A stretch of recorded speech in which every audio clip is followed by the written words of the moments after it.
एक जमाने में जंगल के अंदर एक भूले भाले गांव में एमली नामी एक नौजवान लड़की रहती थी। उसने जंगल के किनारे पर एक हवेली की कहानी सुनी थी, जिनके बारे में देहाती खामोश लहजे में सरगोशी कर रहे थे।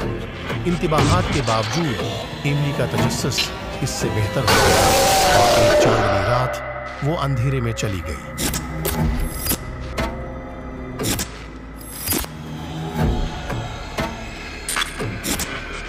जब वो खिस्ता हाल हवेली के करीब पहुंची तो इसकी टूटी-फूटी दीवारें सितारों के बगैर आसमान के सामने आ रही। हवा एक खौफनाक खामोशी के साथ घनी हो गई थी, जो सिर्फ उसके कदमों की आवाज से टूटी थी, जो बड़े बाग में गूंज रही थी।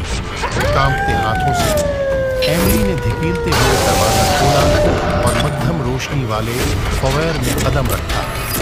साए दीवारों के साथ साथ रक्स कर रहे थे और उसकी रीढ़ की हड्डी के नीचे एक सर्दी दौड़ गई जब उसने अंधेरे से गूंजती हुई सरगोशियों को सुना।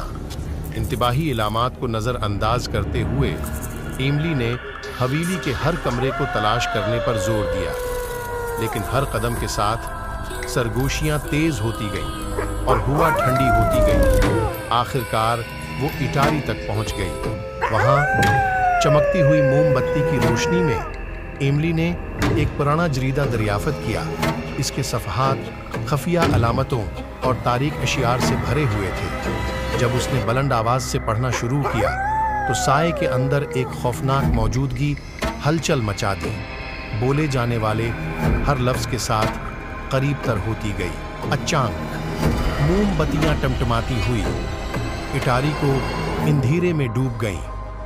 इमली का दिल धड़क उठा जब उसने बर्फीली अंगलियां अपनी जल्द पर बर्श महसूस की और खिला से एक आवाज आई, आपको यहाँ नहीं आना चाहिए था। मुफस्दा एमली हवेली से भाग गई, लेकिन बहश्त जंगल के साए में छिपकर उसका पीछा करती रही। और जैसे ही सुबह की पहली रोशनी दरख्तों से टूटी, वो जानती थी कि वो इन डरावने ख्वाबों से कभी नहीं बच पाएगी जो उसके ख्वाबों का शिकार थे। एक खौफनाक हवेली जिसमें धुंध छाई हुई है, एक नौजवान लड़की जिसकी आंखों की चौड़ी अंधेरे के अंदरूनी हिस्से को तलाश कर रही है, दीवारों के साथ रेंगने वाले मकरवा साए और एक कदीम जरीदा जो शैतानी अलामतों से भरा हुआ है।